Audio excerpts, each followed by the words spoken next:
ಸಹೋದರಿಯರೇ, ಸರ್ವರಿಗೂ ಶುಭ ನಮನಗಳು. அன்பு சகோதர சகோதரிகளே, இயேசு கிறிஸ்துவின் பெயரால் எல்லோரையும் வாழ்த்தி வரவேற்கின்றேன்.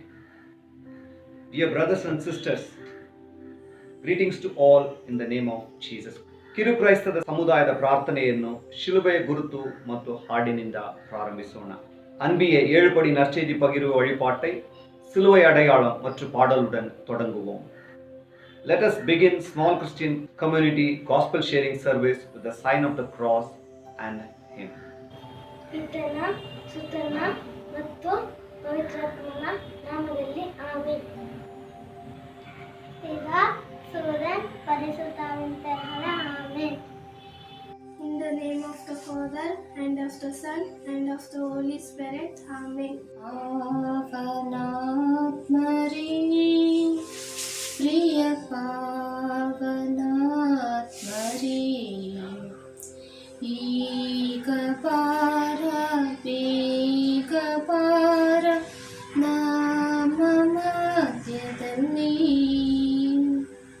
ಸೀನಾಯ್ ಬೆಟ್ಟದಲ್ಲಿ ಇಳಿದು ಬಂದವರೇ, ಸೀನಾಯ್ ಬೆಟ್ಟದಲ್ಲಿ ಇಳಿದು ಬಂದವರೇ, ಆತ್ಮವದಾವ ತೀರಿಸಬಾರವ ನಮ್ಮಯ ಹೃದಯದಲ್ಲಿ. ஆவியின் வரங்களினான் எம்மையும் நிரப்பிடுமே, ஆவியின் வரங்களினான் எம்மையும் நிரப்பிடுமே, எழுந்து ஜொலிக்க என்னை ஊற்றும் இந்த வேளையிலே, நாங்கள் எழுந்து ஜொலிக்க என்னை ஊற்றும் இந்த வேளையிலே, ஆவியானவரே, அன்பினாவியானவரே, இப்போ வாரும் இறங்கி வாரும் எங்கள் மத்தியிலே, இப்போ வாரும் இறங்கி வாரும் எங்கள் மத்தியிலே. First step, inviting Lord. ಕೂಡಿರುವ ನಮ್ಮ ಮಧ್ಯದಲ್ಲಿ ಪ್ರಭು இயேசு கிறிஸ்தரನ್ನು ஆஹ்வானிசோಣ. கூடியிருக்கும் நம் மத்தியில் உயிர்த்த இயேசுவை அழைப்போம். Let us invite the Lord in our midst. ಎಲ್ಲಿ ಇಬ್ಬರು ಮೂವರು ನನ್ನ ನಾಮದಲ್ಲಿ ಪ್ರಾರ್ಥಿಸುತ್ತಾರೋ ಅವರ ಮಧ್ಯದಲ್ಲಿ ನಾನು ಬಂದು ನೆಲೆಸುವೆನೆಂದು ಹೇಳಿದ ಯೇಸು ಕ್ರಿಸ್ತರೇ, ಈ ಕಿರು ಸಮುದಾಯದ ಜಪಕೂಟವನ್ನು ಮತ್ತು ಈ ಕಾರ್ಯಕ್ರಮವನ್ನು ವೀಕ್ಷಿಸುತ್ತಿರುವ ಎಲ್ಲರನ್ನೂ ಪವಿತ್ರಾತ್ಮರ ವರಗಳಿಂದ ಆಶೀರ್ವದಿಸಿರಿ. ನಮ್ಮ ಮಧ್ಯೆ ಬಂದು ನೆಲೆಸಿರಿ ಸ್ವಾಮಿ. ಆಮೆನ್. வார்த்தையான இறைவா, எங்கே இருவர் மூவர் என் நாமத்தினால் கூடி ஜெபிப்பார்களோ அவர்கள் நடுவில் நான் இருப்பேன் என்று சொன்னீரே ஆண்டவரே.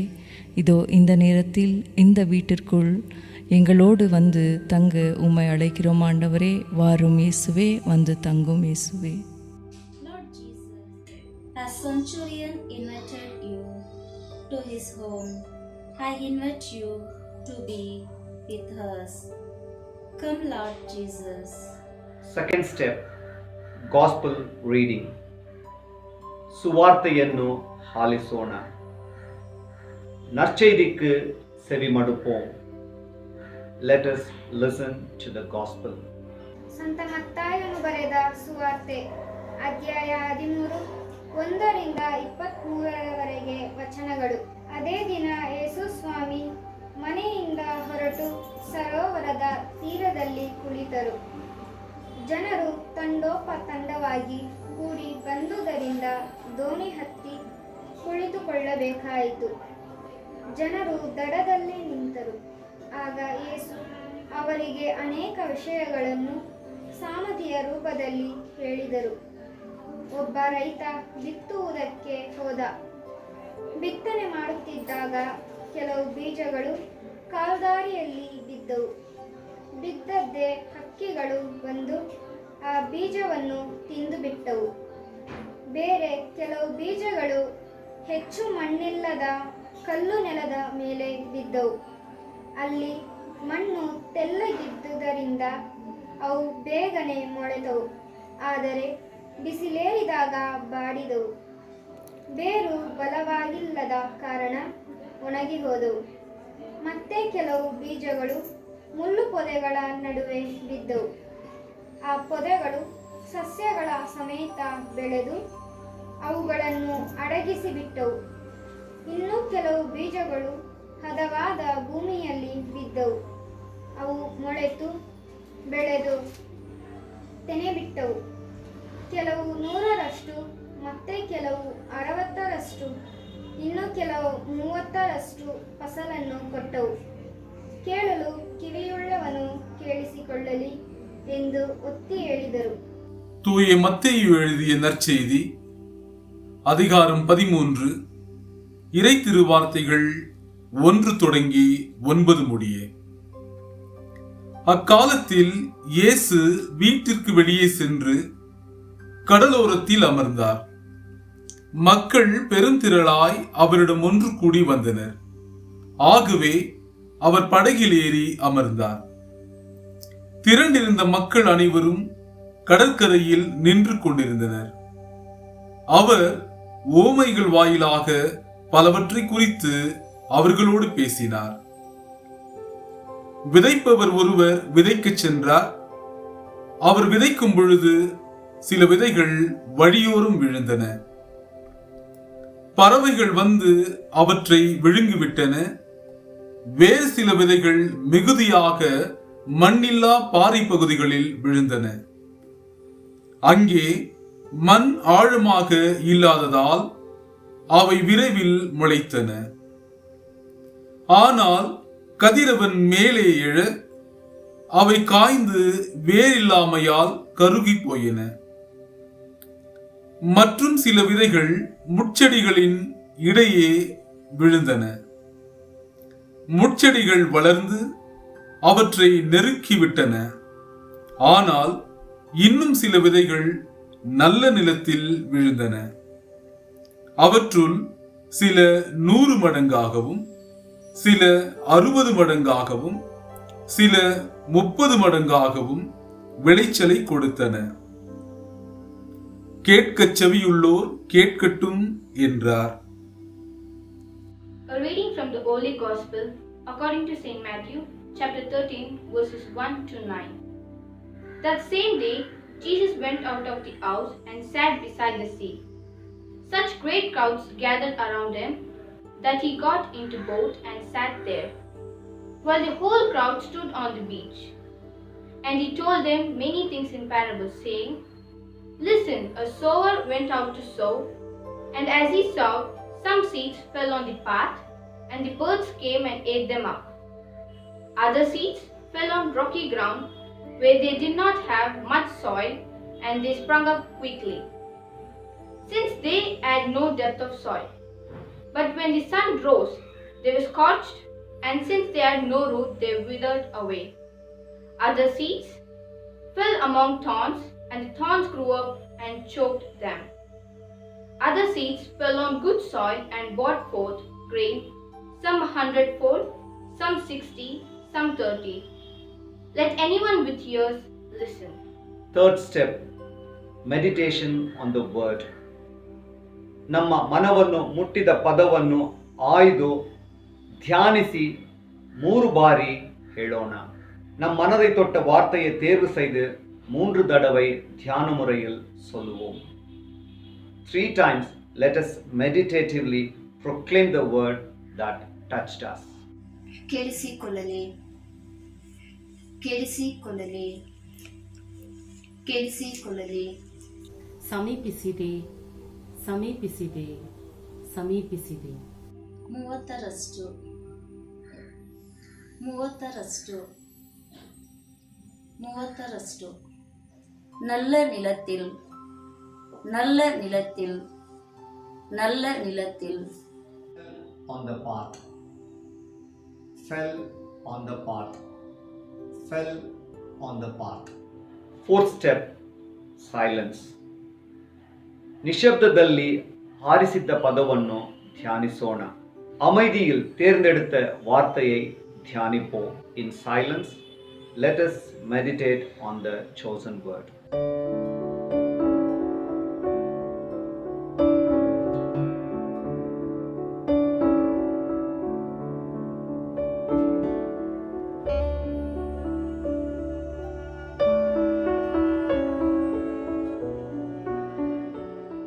Fifth step, sharing. ஆரிಸಿದ ಪದದ ಮೂಲಕ ಪಡೆದ ನಮ್ಮ அனுபவವನ್ನು ಹಂಚಿಕೊಳ್ಳೋಣ. தேர்ந்த வார்த்தை வழியாக பெற்ற நம் அனுபவத்தை பகிர்வோம். Let us share our experience that the chosen word taught us. ಸಮೀಪಿಸಿದೆ ಎಂಬ ಈ ಪದವು ಈ ದಿನ ನನ್ನ ಮನ ಮುಟ್ಟುವಂತಹದ್ದಾಗಿದೆ. ದೇವರು, ನಾನು ನಿನ್ನ ಸಮೀಪದಲ್ಲೇ ಇದ್ದೇನೆ, ಹೆದರಬೇಡ ಅನ್ನೋ ಥರ ನನಗಿದೆ. ಪ್ರಿಯರೇ, ಈ ದಿನ ಲೋಕವೇ ಭಯಭ್ರಾಂತಿಯಿಂದ ಈ ಕೋವಿಡ್-19 ಎಂಬ ವೈರಸ್ಗೆ ಹೆದರಿ ಮನುಷ್ಯನು ನಂಬಿಕೆ ಇಲ್ಲದೆ ಜೀವಿಸುತ್ತಿರುವ ಒಂದು ಕಾಲ ಬಂದಂತಿದೆ. ಆದರೆ ಕ್ರೈಸ್ತರಾದ ನಮಗೆ ದೇವರು ಈ ಪರಿಶುದ್ಧ ವಾರ್ತೆಗಳ ಮೂಲಕ ನಮ್ಮನ್ನು ವಾಗ್ದಾನಗಳ ಮೂಲಕ ಧೈರ್ಯಗೊಳಿಸುತ್ತಿದ್ದಾರೆ. ಅದನ್ನು ಒಂದು ವಾಕ್ಯದ ಮೂಲಕ ನಿಮ್ಮೊಂದಿಗೆ ನಾನು ಶೇರ್ ಮಾಡಿ ದೇವರು ನಮ್ಮ ಹತ್ತಿರ ಇದ್ದಾರೆ ಎಂಬುದನ್ನು ತಿಳಿಯಪಡಿಸಲು ಇಚ್ಛಿಸುತ್ತೇನೆ. ಕೀರ್ತನೆಗಳು 91. ರಕ್ಷಿಸುವನು ಮಾರಕವಾದ ವ್ಯಾಧಿಯಿಂದ, ಹಾನಿಯೊಂದೂ ನಿನಗೆ ಸಂಭವಿಸದು, ಕೆಡುಕು ನಿನ್ನ ಗೂಡಾರದ ಬಳಿ ಸುಳಿಯದು ಅಂತ ಹೇಳಿದ್ದಾರೆ. ಹೌದು ಪ್ರಿಯರೇ, ನನಗೇನನ್ನಿಸ್ತಿದೆ ಅಂದರೆ ಕೋವಿಡ್-19 ಬರಲಿ ಇಲ್ಲ ಯಾವುದೇ ವೈರಸ್ ಬಂದ್ರೂ ದೇವರ ರಾಜ್ಯಕ್ಕೆ ನಾನು ತವಕಪಟ್ಟರೆ ನನಗೆ ಎಲ್ಲವನ್ನೂ ಸೇರಿಸಿ ಕೊಡುತ್ತಾರೆ ಎಂಬ ನಂಬಿಕೆ ನನ್ನಲ್ಲಿದೆ. ಆದ್ದರಿಂದ ಪ್ರಭು ಕ್ರಿಸ್ತರಲ್ಲಿ ನಮಗೆ ನಂಬಿಕೆ ಇದ್ದರೆ ನಾವು ಈ ಲೋಕವನ್ನು ಜಯಿಸಬಹುದು. ದೇವರು ನಮ್ಮೊಂದಿಗಿರುತ್ತಾರೆ ಎನ್ನುವ ಧೈರ್ಯ ನನ್ನಲ್ಲಿದೆ. ಆಮೇಲೆ ಕಿವಿ ಉಳ್ಳವರು ಕೇಳಲಿ ಅನ್ನೋ ವಾಕ್ಯ ನನಗೆ ಮನ ಮುಟ್ಟಿತದು. ಆ ವಾಕ್ಯ ಸಜೀವವಾದದ್ದು, ಇಬ್ಬನಿಯ ಕತ್ತಿಗಿಂತ ಹದವಾದಂಥ ವಾಕ್ಯ, ಜೀವವುಳ್ಳಂಥ ವಾಕ್ಯ. ಆ ವಾಕ್ಯ ನನಗೆ ಯಾವಾಗಲೂ ಮನ ಮುಟ್ತದೆ. ಕಿವಿಯಿಂದ ನಾವು ಕೇಳಿನೂ ಗ್ರಹಿಸ್ತೇವೆ, ಅದು ಸರಿ ಇಲ್ಲ ಅಂತ ತಿಳ್ಕೊಂಡು ಯಾವಾಗಲೂ ನಾನು ವಾಕ್ಯಕ್ಕೆ ಪ್ರಾಮುಖ್ಯತೆ ತುಂಬ ಕೊಡ್ತೀನಿ. ನನ್ನ ಜೀವಿತದಲ್ಲಿ ವಾಕ್ಯನೇ ನನಗೆ ತುಂಬ ತೃಪ್ತಿಪಡಿಸೈತೆ ಅಂತ ನಾನು ವಿಶ್ವಾಸಿಸ್ತೇನೆ. ಕೇಳಿಸಿಕೊಳ್ಳಲಿ, ಈ ವಾಕ್ಯ ನಾನು ಹುಟ್ಟಿದೆ. ನನ್ನ ಜೀವನದಲ್ಲಿ ಕೇಳಿಸಿಕೊಳ್ಳಲಿ ಅಂದರೆ ದೇವರ ವಾಕ್ಯನ ಇನ್ನೂ ಹೆಚ್ಚಾಗಿ ನಾನು ಅರ್ಥಕೊಳ್ಬೇಕು. ದೇವರ ವಾರ್ತೆಯಲ್ಲಿ, ದೇವರ ಕೆಲಸದಲ್ಲಿ ಇನ್ನೂ ನಾನು ಹೆಚ್ಚಾಗಿ ತೊಡಗಿಸ್ಬೇಕು. ಅದೇ ರೀತಿ ನನ್ನ ಜೀವನದಲ್ಲಿ ದೇವರ ಹೇಳುವ ಪ್ರತಿಯೊಂದು ವಾಕ್ಯ ನನ್ನ ಜೀವನದಲ್ಲಿ ಅವರ ಚಿತ್ತ ಏನಿದೆಯೋ ಅದನ್ನು ಅರಿತು ಅವರ வாக்கியವನ್ನು ನಾನು ಕೇಳಿಸಿಕೊಂಡು ಅದರಂತೆ நடிಬೇಕಂತ ಈ வாக்கிய நான் முடித்தேன். நிலத்தில் என்ற வார்த்தை என் மனசுக்கு தொட்டிருக்குது. இந்த வார்த்தை இந்த லாக்டவுன் முன்னால அன்பியங்கள்ல நான் பங்கேற்கும் பொழுது வார்த்தைகளை கேட்கறதுக்கு, அதை மற்றவர்களோடு பகிர்ந்துக்கிறதுக்கு ரொம்ப உதவியா இருந்தது அன்பியமும். எனவே ஆண்டவர் என்னை நல்ல நிலத்தில வைத்திருக்கிறார் என்பது இந்த வார்த்தை மூலமா என் மனசுக்கு ரொம்ப டச் ஆகும். 36 வார்த்தை எனக்கு தொட்டுது. ஏனென்றால் இப்போ இருக்கிற இந்த லாக்டவுனில் நான் சர்ச்சுக்கெல்லாம் போகல. ஸோ அதுக்கப்புறம் சர்ச் ஓப்பன் ஆனதுலேருந்து போகல. பட் ஒரு டைம் போயிட்டு ப்ரேயர் பண்ணிட்டு வந்துட்டேன். அதுக்கப்புறம் எங்கள் ஹஸ்பண்டுக்கு வந்துட்டு ரொம்ப நாளாக சர்ச்சுக்கு போகிறதுக்கு அவ்வளோவா இது இருந்தில்ல. இப்போ பிட்வீன் லாக்டவுனில் அவருக்கு என்ன ஆச்சுன்னு தெரில, ஆண்டவர் மேலே அதிகமாக பாசம் இப்போ 1 வீக்காக சர்ச்சுக்கு போயிட்டு ப்ரேயர் பண்ணியிருக்கிறாரு. அதுக்கப்புறம் இப்போது 1 வீக்காக நானும் கூட போயிட்டு சர்ச்சுக்கு போயிட்டு ப்ரேயர் பண்ணியிருக்கிறேன். ஆண்டவர் எங்களை அதிகமாக தொட்டுன்னு இருக்கிறாரு, எங்களுடைய எங்கள் 2 பேர் ஹஸ்பண்ட் அண்ட் ஒய்ஃபை. ஸோ இன்னும் அதிகமாக ஆண்டவர் 100 என்னை இன்னும் அதிகமாக தொடுவாருன்ற வார்த்தை எனக்கு இப்போ தொட்டுக்குது. Seeds fell on the ground, birds came and ate them up. This word touches me. As these days I am so ill-tempered, most of the times anger gets better of me. Even for smallest of things, I lose my cool. As the gospel is read, birds came and ate them up, I also feel even after receiving the communion or making a prayer, because of my anger, I lose my blessings. 6th step, action plan. ಒಟ್ಟುಗೂಡುವುದಕ್ಕೆ ನಿಷೇಧ ಇರುವುದರಿಂದ 6ನೇ ಹಂತ ಇರುವುದಿಲ್ಲ. ಅದರ ಬದಲಾಗಿ ಗುರುಗಳ ಪ್ರಬೋಧನೆ ಇರುತ್ತದೆ. Due to prohibition on gathering, 6th step is skipped. Instead, we'll have a reflection on the gospel by a priest. தொற்றின் காரணமாக மக்கள் கூடுவதற்கு தடை இருப்பதால் 6ஆம் படிநிலை விடுபட்டு அந்த இடத்தில் குருவானவரின் மறையுரை இடம்பெறும். ಯೇಸು ಕ್ರಿಸ್ತರಲ್ಲಿ ಆತ್ಮೀಯ ಸಹೋದರ ಸಹೋದರಿಯರೇ, ಈ ಕಿರು ಸಮುದಾಯ ಪ್ರಾರ್ಥನಾ ಕೂಟದಲ್ಲಿ ನಾವು ಭಾಗವಹಿಸಿ ಆ ಕಾರ್ಯಕ್ರಮದಲ್ಲಿ ದೇವರ ವಾಕ್ಯವನ್ನು ಓದಿ ಧ್ಯಾನಿಸಿ ಎಲ್ಲರೊಡನೆ ಆ ಅನುಭವವನ್ನು ಹಂಚಿಕೊಳ್ಳುವ ಈ ಒಂದು ಸುಂದರವಾದ ಸಮಯದಲ್ಲಿ ನಿಮ್ಮ ಬಳಿ ನಾನು 3 ವಿಷಯಗಳನ್ನು ಹಂಚಿಕೊಳ್ಳಲು ಆಸೆ ಪಡುತ್ತೇನೆ. ಪ್ರಿಯರೇ, ಈ ಒಂದು ಸಾಮರ್ಥ್ಯದಲ್ಲಿ ನೋಡುತ್ತೇವೆ ಯಾವ ರೀತಿ ದೇವರು ಸೃಷ್ಟಿ ಮಾಡಿದ ಪ್ರತಿಯೊಂದು ವಸ್ತು ಆಗಿರಲಿ, ಪ್ರತಿಯೊಂದು ಜೀವವಾಗಿರಲಿ, ಅದಕ್ಕೆ ಸಂಭಾವ್ಯವಿದೆ, ಸಾಮರ್ಥ್ಯವಿದೆ. ನಾವು ಆಂಗ್ಲ ಭಾಷೆಯಲ್ಲಿ ಹೇಳುತ್ತೇವೆ, nothing is created by god is useless, everything is useful. ಆದ್ದರಿಂದ ಮೊದಲನೆಯದಾಗಿ ನಾವು ಈ ಒಂದು ಸಾಮರ್ಥ್ಯ ಮೂಲಕ ತಿಳಿದುಕೊಳ್ಳುವ ವಿಷಯವೇನೆಂದರೆ, ಪ್ರತಿಯೊಂದು ಸೃಷ್ಟಿಯು ದೇವರ ಕಣ್ಣೋಟದಲ್ಲಿ ಅದು ಬಹಳ ಮುಖ್ಯವಾದ ವಸ್ತುವಾಗಿದೆ. ಆ ಸೃಷ್ಟಿ ಸಂಭಾವ್ಯ ಅಂದರೆ ಯಾವ ರೀತಿ ಆ ಚಿಕ್ಕ ಬೀಜವು ದೊಡ್ಡ ಮರವಾಗಲು ಅದಕ್ಕೆ ಆ ಸಾಮರ್ಥ್ಯವಿದೆಯೋ, ಅದೇ ರೀತಿ ನೀವು ನಾನು ಸಹ ಆ ಒಂದು ವರದಾನವನ್ನು ಪಡೆದಿದ್ದೇವೆ. ನಾವು ಸಹ ಯಾವ ರೀತಿಯಲ್ಲಿ ಆ ಒಂದು 30, 60, 100ರಷ್ಟು ಬೆಳವಣಿಗೆ ಕೊಡುತ್ತೇವೆ ಎಂದು ನಾವು ನಮ್ಮ ಜೀವನದಲ್ಲಿ ನಾವು ಗ್ರಹಿಸುತ್ತೇವೆ, ಅದನ್ನು ಬಾಳುತ್ತೇವೆ. ಆದ್ದರಿಂದ ಈ ವಾಕ್ಯವನ್ನು ಓದುವಾಗ, ಈ ಸಾಮರ್ಥ್ಯವನ್ನು ಓದುವಾಗ ಮೊಟ್ಟ ಮೊದಲದಾಗಿ ದೇವರು ಹೇಳುವುದು, ನೀನು ಸಹ ನಾನು ಸೃಷ್ಟಿ ಮಾಡಿದ ಒಂದು ವಸ್ತುವಾಗಿದೆಯಾ, ಅದಕ್ಕೆ ಜೀವವಿದೆ, ಆ ಜೀವಕ್ಕೆ ನೀನು ಸಾಮರ್ಥ್ಯವನ್ನು ಪಡೆದಿದ್ದೀಯಾ, ಆ ಸಾಮರ್ಥ್ಯದ ಮೂಲಕ ನೀನು ಸಹ ಈ ಜಗತ್ತಲ್ಲಿ ಬೆಳಕಾಗಿ ಉಪ್ಪಾಗಿ ಇರಬೇಕೆಂದು ಅವರು ಹೇಳುತ್ತಾರೆ. ಎರಡನೇದಾಗಿ ಪ್ರಿಯರೇ, ನೋಡುತ್ತೇವೆ ಯಾವ ರೀತಿ ನಾವು ಯಾವುದೇ ಸನ್ನಿವೇಶದಲ್ಲೂ ನಾವು ಅರಳಬೇಕು. 4 ಸನ್ನಿವೇಶಗಳು ಆ ಬೀಜಕ್ಕೆ ಬಿತ್ತುವವನು ಕೊಡುತ್ತಾನೆ. ಮೊದಲನೇದಾಗಿ ಆ ಬೀಜವು ಆ ಬಂಡೆ ಮೇಲೆ ಬೀಳುವಾಗ ಆ ಬೀಜವು ಏನಾಗುತ್ತದೆ ಎಂದರೆ ಹಾರುವ ಪಕ್ಷಿಗಳಿಗೆ ಊಟವಾಗುತ್ತದೆ. ಎರಡನೇದಾಗಿ ಅದು ಮುಳ್ಳಿನ ಪೊದರ ಮೇಲೆ ಬೀಳುವಾಗ ಸಹ ಅಲ್ಲಿ ಬೆಳೆಯುತ್ತವೆ, ಅದು ಬಿಟ್ಕೊಡುವುದಿಲ್ಲ. ಕೊನೆಯದಾಗಿ ಮೂರನೇದಾಗಿ ನೋಡುತ್ತೇವೆ, ಅದು ಮರಳು ಮತ್ತು ಕಲ್ಲುಗಳು ಇರುವ ಜಾಗದಲ್ಲಿ ಬಿದ್ದರೂ ಸಹ ಅದು ಕಷ್ಟಪಟ್ಟು ದುಡಿದು ಅದು ಜೀವಕ್ಕೆ ಬರುತ್ತದೆ. ಪ್ರಿಯರೇ, it blooms wherever it has been planted. ಕೊನೆಯದಾಗಿ ನೋಡುತ್ತೇವೆ, ಆ ಒಳ್ಳೆಯ ಮರಳು ಆ ಸ್ಥಳದಲ್ಲಿ ಬಿದ್ದಾಗ ಸಹ ಅದು 100ರಷ್ಟು ಫಲವನ್ನು ಕೊಡುತ್ತದೆ. ಪ್ರಿಯರೇ, ನಾವು ಕಲಿಯುವ ವಿಷಯವೆಂದರೆ, bloom where you are planted. ನಮಗೆ ಬಹಳಷ್ಟು ಕಷ್ಟವಿರಬಹುದು, ನೋವಿರಬಹುದು, ಚಿಂತನೆ ಇರಬಹುದು, ಆದರೂ ಸಹ ದೇವರು ನಮಗೆ ಕೊಟ್ಟಿರುವಂತಹ ಆ ಪವಿತ್ರಾತ್ಮ ವರಗಳು ನಮ್ಮಲ್ಲಿ ಇದ್ದರೆ ಸಾಕು. ಎಲ್ಲೇ ಇದ್ದರೂ ನಾವು ಆ ಯೇಸುವಿನ ಆ ಜ್ಯೋತಿಯನ್ನು ಪ್ರಜ್ವಲಿಸಿ ಜೀವಿಸಬಹುದು. ಕೊನೆಯದಾಗಿ ಇವೆರಡು ವಿಷಯ ಮಾಡಬೇಕಾದರೆ, ನಾನು ಸಂಭಾವ್ಯದಿಂದ ಇರಬೇಕಾದರೆ, ನಾನು ಅರಳಬೇಕಾದರೆ ನನಗೆ ಆ ಗ್ರಹಿಸುವ ಶಕ್ತಿ ಇರಬೇಕು. ಆ ಚಿಕ್ಕ ಬೀಜವು ಮಾಡಿರುವ ಕೆಲಸ ಇದುವೆ. ಆ ಬಿದ್ದ ಆ ಒಂದು ಸ್ಥಳದಲ್ಲಿ ಆ ಗ್ರಹಿಸಿಕೊಂಡ ಆ ನೀರನ್ನು, ಗ್ರಹಿಸಿಕೊಂಡ ಆ ಗಾಳಿಯನ್ನು, ಗ್ರಹಿಸಿಕೊಂಡ ಆ ಸೂರ್ಯನ ಆ ಆಕರ್ಷಣೆಯನ್ನು ಅದು ಸೇವಿಸಿ 100ರಷ್ಟು ಫಲವನ್ನು ಕೊಡುತ್ತದೆ. ನಾವು ಗ್ರಹಿಸಬೇಕು, ದೇವರ ಪ್ರೀತಿಯನ್ನು ಗ್ರಹಿಸಬೇಕು, ದೇವರ ವಾರ್ತೆಯನ್ನು ನಾವು ಗ್ರಹಿಸಬೇಕು. Observe God's word and you will be fruitful. அன்பு இறை மக்களே, இதோ இந்த ஒரு அன்பியம் கூட்டத்தின் வழியாக உங்களை சந்திப்பதிலே மற்றற்ற மகிழ்ச்சி அடைகின்றேன். அன்பு மக்களே, இன்றைய நாளிலே நாம் தியானிக்கின்றோம் எவ்வாறாக அந்த ஒரு விதைப்பவன் அந்த விதைகளை எவ்வாறாக கடவுள் படைத்த அந்த விதைகளுக்கு ஒப்பிடலாம் என்று நான் சொல்லுவேன். எதற்காக? எந்த ஒரு மனிதனும் கடவுளால் படைக்கப்பெற்ற ஒரு பெரிய ஒரு பொக்கிஷமாக இருக்கின்றான்.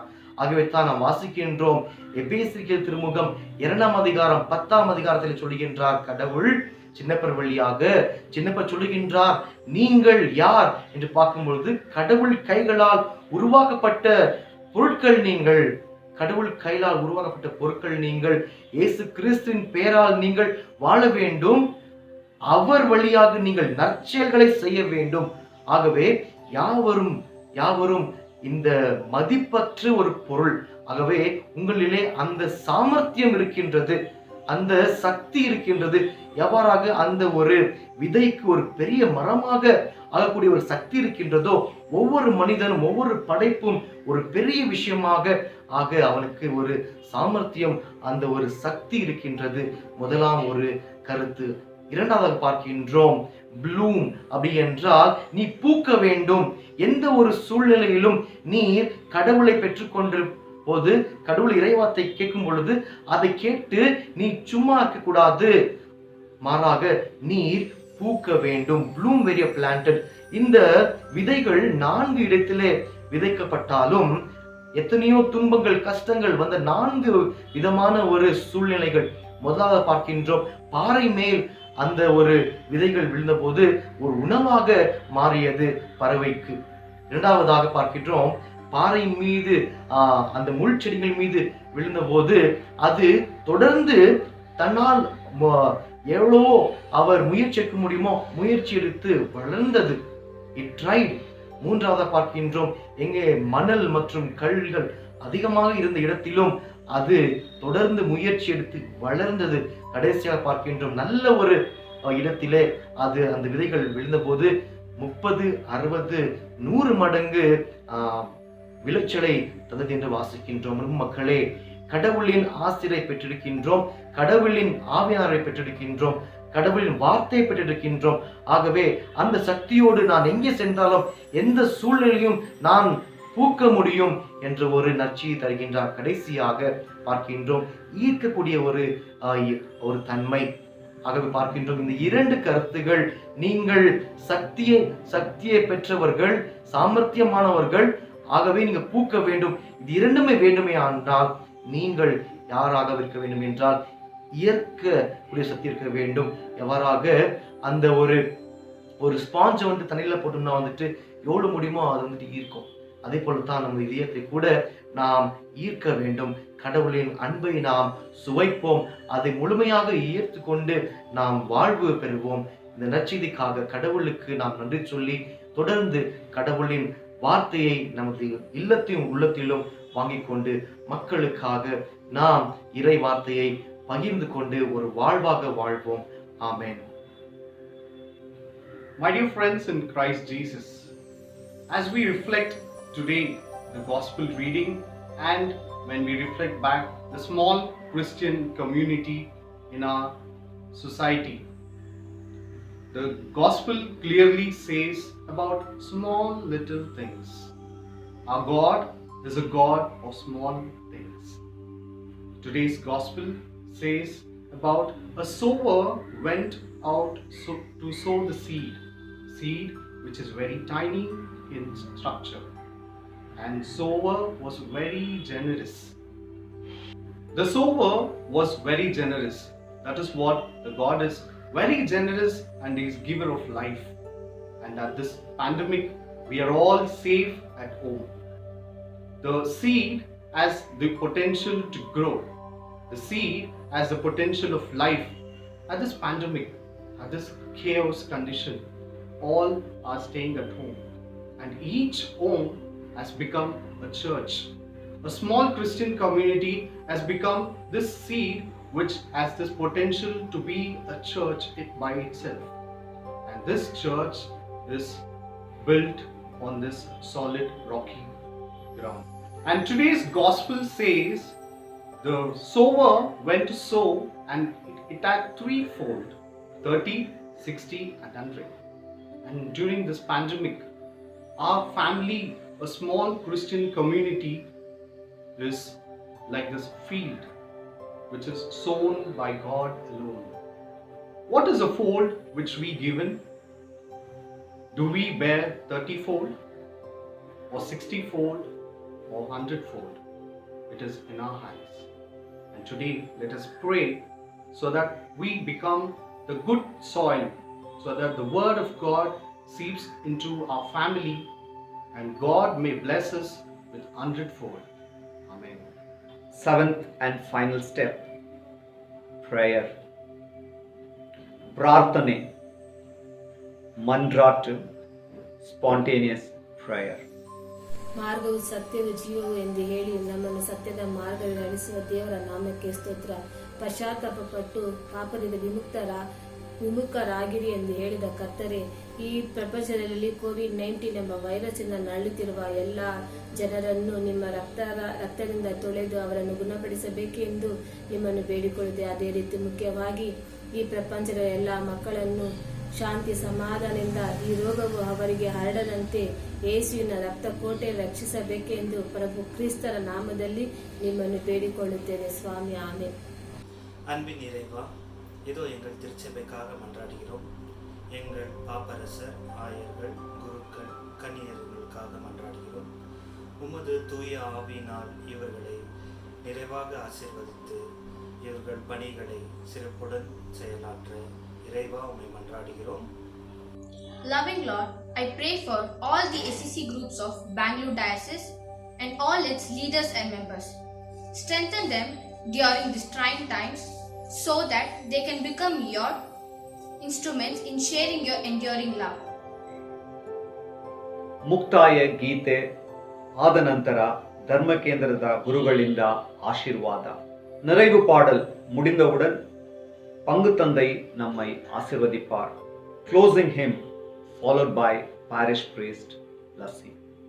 As I kneel before you, as I bow my head in prayer, take this day and make it yours and fill me with your love.